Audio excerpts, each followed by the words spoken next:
उन्हीं को कंट्रोल करते रहो, उसी में तुम्हारा समय बीत जाएगा, तुमको आनंद लेने का टाइम ही नहीं बचेगा। अब ये जिद्दी स्वभाव, और जिद किससे करता व्यक्ति? हवाई जहाज पकड़ना है, कोई जिद नहीं करता है। जो टाइम उसका है 5 बजे, लोग पहुंच जाते 3 बजे हवाई अड्डा। करो जिद ना। ट्रेन में बैठना है, कोई जिद नहीं करता है कि दूसरे की सीट पर बैठूंगा, अपनी सीट पर बैठते हैं आप। रोड पे चलना है आपको, कोई जिद नहीं करता कि बाएं नहीं दाहिने चलाऊंगा गाड़ी। करो जिद। जिद भी कहाँ करता है आदमी, ये भी समझना। जहां समझता है मेरी जिद कामयाब हो जाएगी, वहीं जिद करता है, और जहां उसकी जिद का कोई भी अर्थ नहीं है, वहां वो जिद नहीं करता है, वो भी सिलेंडर होकर मान लेता है कि बस यही ठीक है। इसलिए जिद्दी स्वभाव, शास्त्रों में लिखा है कि मूर्ख के पहला लक्षण होता, मूर्ख जो होगा वो जिद्दी होगा, हठी होगा। और दूसरा लक्षण, मूर्ख क्रोधी होगा। और तीसरा लक्षण, मूर्ख आलसी बहुत होगा, आलसी। और चौथा लक्षण, मूर्ख किसी की अच्छी बात को सुनेगा ही नहीं। जहां कोई अच्छी बात कर रहा वहां बैठेगा नहीं, तो समझ लेना ये पक्का मूर्ख है। ये चौथा लक्षण। पांचवा लक्षण मूर्ख का, सबसे बात लड़ाएगा, सबसे बात लड़ाएगा, तर्क वितर्क कुतर्क करेगा, भिड़ जाएगा सबसे, रिजल्ट चाहे जो भी हो। तो समझ लेना ये पक्का मूर्ख है। और मूर्ख के लिए कबीर साहब ने कहा है कि मूर्ख के सिखलावते ज्ञान गांठी का जाए, कोयला होय न उजला जो सो मन साबुन लाए। कबीर साहब ने मूर्ख को समझाने के लिए मना कर दिया है कि मूर्ख को समझाना मत। और कबीर साहब ये भी कहते हैं, जैसे कोयला, तुम 100 मन साबुन लगा दो लेकिन कोयला उजला नहीं हो सकता है, कोयला उजला नहीं हो सकता, कोयला तो काला ही रहेगा। तो साबुन लगाना बेकार है, मेहनत बेकार है, जैसा है तैसा रहने दो। कोयला होय न उजला जो सौ मन साबुन ला। और कबीर साहब कहते हैं कि मूर्ख को सिखलाने से तुम्हारे पास जो ज्ञान है ना, वो भी चला जाएगा, ज्ञान गांठ का जाए। इसलिए मूर्ख से बात कम करो, और मूर्ख को ज्यादा समझाने के चक्कर में मत पड़ो। जितना ज्यादा समझाओगे उतना मैटर उलझेगा। एक डॉक्टर ने मुझसे कहा, उत्तर प्रदेश का डॉक्टर है, आश्रम के पास का, उसने कहा कि मैंने एक दिन अपनी पत्नी को एक थप्पड़ मार दिया। तो हमने कहा आपने गलत किया, आप डॉक्टर हैं, समझदार है। बोले मानती नहीं थी तो मार दिया। तो हमने कहा फिर क्या हुआ, मान गई? बोले मानना तो अलग रह गया, कुछ दूसरे हो गया। तो हमने कहा क्या हुआ? तो बोले वो रोना शुरू कर दिया उसने, और मेहमान आए हुए थे। तो मैंने उसको बहुत समझाया कि रो मत, तो मानी नहीं। तो मैं उतरा नीचे, दूसरी मंजिल पे रो रही थी। उतरा और मेहमान को साथ में लेकर होटल चला गया। वहाँ उसको नाश्ता खिलाया, उधरे विदा कर दिया। और मैं भी उधरे चला गया। फिर तो मैंने कहा तुम कहाँ गए? बोले मैं फिर मंदिर में जाकर बैठा रहा। तुमने मंदिर से क्या हुआ?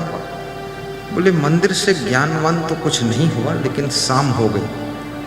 तो शाम हुई तो बोले फिर भूख लगी मुझे, तो मैं घर आया। तो हमने कहा घर में फिर कैसा रहा माहौल? बोले घर जब आया तो घर में सब ठीक हो चुका था, रोना धोना बंद। और मेरे आते ही मेरी वाइफ ने मुस्कुरा कर कहा आइए। तो मैंने सोचा कि अब सुबह वाला मैटर चालू करना ठीक नहीं। तो मैं खुश हो गया और चला गया। फिर दोबारा मैंने जिंदगी में न वो मैटर चालू किया, न उसको मारा। मैं समझ गया कि मूर्ख के सिखलाओते ज्ञान गांठ का जाए, बेकार हो जाएगा। कितने लोग ऐसे हैं, ज्यादा समझाओगे तो जहर भी खा लेंगे, ज्यादा डांटोगे तो घर से भाग भी जाएंगे, तुम्हारे लिए एक और लफड़ा खड़ा हो जाएगा। ज्यादा टाइट करोगे आत्महत्या कर लेंगे। इसलिए इन मूर्खों को जीने दो, इनके चक्कर में ज्यादा मत पड़ो। तुम्हारे भाग्य में ये मूर्ख है, ये तुमको सताने के लिए ही पैदा हुआ है, तुम्हें दुख देगा। कोई जन्म का कर्म फल है, कभी जिद करके दुख देगा, कभी क्रोध करके दुख देगा, कभी पढ़ाई नहीं करेगा। विद्यार्थियों का मन पढ़ने में नहीं लगता है। अब ये समस्या लड़कों की भी है और लड़कियों की भी है, पढ़ने में मन नहीं लगता है। जब किताब लेकर बैठते हैं बहुत दुख होता है, किताब में कहाँ फंस गए। अब उसमें जो लिखा है, केमिस्ट्री पढ़ रहे हैं, फिजिक्स पढ़ रहे हैं, बॉटनी, और खाना चाहते चटनी, और पढ़ रहे बॉटनी। पढ़ने का मन नहीं है, मन लगता नहीं है, मन चंचल है। जब देखते हैं कोई गार्जियन नहीं है, किताब बंद कर देते, मोबाइल देखने लगते। देखा कोई आ रहा है, मोबाइल बंद कर दिया, किताब खोल के देखने लगते। बड़ा छल कपट है। अब माता पिता हैरान है, क्योंकि माता पिता खुद भी पढ़ाई नहीं किया है, वो भी अनपढ़ ही है, कम पढ़ा लिखा है। लेकिन कम पढ़े लिखे होने का जो परिणाम है वो माता पिता भोग रहे। तो वे सोचते हैं कि मेरा जो हुआ सो हुआ, लेकिन बेटा और बेटी तो पढ़ लिख ले तो योग्य बन जाएगा। लेकिन बचपन एक ऐसा उम्र है जिसमें आदमी भटक जाता है। बचपन भटकने की अवस्था है, क्योंकि बचपन में हमारी बुद्धि परिणामदर्शी बुद्धि नहीं होती, परिणामदर्शी। बाल अवस्था में तुम ये नहीं देख पाते हो कि इस कार्य को करूंगा तो मेरे जवानी में, बुढ़ापे में क्या परिणाम आएगा, इसलिए तुम गलती ज्यादा करते हो। और जिसके पास में परिणामदर्शी बुद्धि है, दूरदर्शी, दूर दिख रहा है। मैं बचपन में सोचता रहता था कि मेरे गांव में कोई डॉक्टर है, कोई इंजीनियर है, कोई टीचर है, तो मेरे पिताजी क्यों नहीं डॉक्टर है? ऐसा मेरे तर्क उठता था। तो पिताजी से मैंने एक दिन पूछा, उस समय मैं कक्षा 6 में था। हमने कहा आप क्यों नहीं डॉक्टर हैं? तो बोले मैं हूं डॉक्टर का बाप।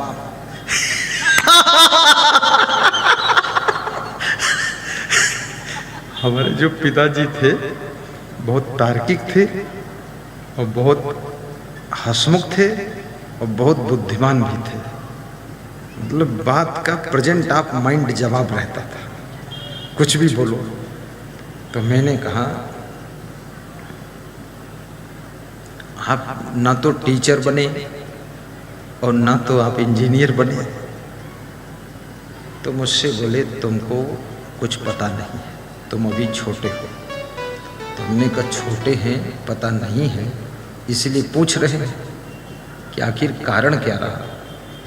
क्योंकि आप बुद्धिमान दिखते हो, हमें हो नहीं हो या जो भी हो, लेकिन दिखते हो। बोले दिखते क्या, बुद्धिमान है? तुमने कहा बुद्धिमानी का कोई रिजल्ट नहीं दिख रहा। मैं भी तार्किक था, क्योंकि बेटा तो उन्हीं का था। तो उनका मेरा संवाद होता था, पिता पुत्र संवाद। तो उन्होंने कहा कि आपको पता नहीं है। तो हमने कहा बता दो क्या कारण रहा। तो बोले मैं जब पढ़ता था तो स्कूल में जो पढ़ाया जाता था उसको घर तक आते आते सब याद कर लेता था, और सुबह जब जाता था उसे रिवीजन कर देता था। और क्लास का मॉनिटर होता था मैं, और मैंने चौथी तक पढ़ाई किया। तो हमने कहा आगे पढ़ाई क्यों नहीं किया? बोले पढ़ने में मैं टॉपर था। तो हमने कहा टॉपर थे तो आपको कलेक्टर बनना चाहिए। तो उन्होंने बहुत अच्छी बात कही। उन्होंने कहा जो मेरे पिताजी थे मैं उनका आज्ञाकारी था। तो मैंने कहा उन्होंने आज्ञा दिया पढ़ो मत? बोले हाँ, उन्होंने कहा पढ़ो मत और लड़ो जरूर। तो गांव में कुछ लड़ाई झगड़े थे और कुछ महात्माओं के झंझट थे, तो उसमें मुझको लगा दिया। तो महात्माओं की कोई आश्रम पे कब्जा किए हैं, कोई जमीन पे कब्जा किए हैं, उसको छुड़ाने में लगा दिया। तो उस लड़ाई में हम फिर बहुत लंबा उलझ गए। उसमें हमारे 5-6 साल निकल गए। महात्मा भी भाग गया और लड़ाई में हम फंस गए चक्कर में। तो ऐसे करते करते हमारा सारा जीवन का एक सिस्टम मुड़ गया अलग टाइप से। तो हमने कहा फिर? बोले फिर क्या, बुद्धि थी, 20 बीघे जमीन थी घर में, 20 बीघे। तो बोले उसको मैंने विकास करके 250 बीघे बनाया, 250 बीघे। तो हमने कहा तब तो आप बुद्धिमान हैं। बोले वो डॉक्टर इंजीनियर भी इतनी नहीं बना पाए जितनी मैं बना दिया। अगर पिताजी आज्ञा नहीं देते झंझट में उलझने की तो मैं तो कलेक्टर होता। तो मैंने कहा अच्छा तुम जो हुए सो हुए, लेकिन अब मैं तो संत बनूंगा। मैं संत बनूंगा, मैं तो इसमें रहूंगा नहीं। बोले संत बनोगे, लेकिन संत में सफल होना कठिन है, क्योंकि संत में मन इंद्रियों को बस में करना पड़ता है। तो कर पाओगे कि नहीं कर पाओगे? तो मैंने कहा मैं तो शुरू से कर लिया हूं, कभी मन इंद्रियां चंचल हुई ही नहीं। अरे बोले अभी तो क्या उम्र है तुम्हारी, 11-12 साल की, जवानी आएगी तब। हमने कहा समझदारी आ गई तो जवानी भी कंट्रोल हो जाएगी। बोले चलो ठीक है, देखेंगे आपको, संत बनो। धीरे धीरे पढ़ते गए। फिर मैंने पढ़ाई पोस्ट ग्रेजुएट तक किया और संत बनने का इरादा था। संत बन गया, संत बना। तो संत बन करके फिर मैंने अब तो पिता से मतलब खत्म हो गया, माँ से मतलब खत्म घर से। तो मैंने अपने गुरु से पूछा कि गुरु जी आपका प्रचार प्रसार देश विदेश में क्यों नहीं, आप सीमित क्यों रह गए एक जिले में? तो मेरा गुरु बोला हमारे अंदर उतना साहस नहीं। तो हमने कहा साहस क्यों नहीं? बोले तुम करो। गुरुजी बोले तुम करो जो करना है, बात मत करो। फिर मैंने पूछा गुरुजी आप पैदल क्यों चलते हैं? 20 किलोमीटर रोज आप चलते हैं, हमको भी चलाते हैं, हम लोग तंग हो जाते हैं। बोले तपस्या है। तो हमने कहा हमारे लिए तो समस्या है। तो हमने कहा ये समस्या का समाधान भी होना चाहिए। तो गुरुजी ने कहा कि करो समाधान तुम। मैं तो नहीं कर पाऊंगा।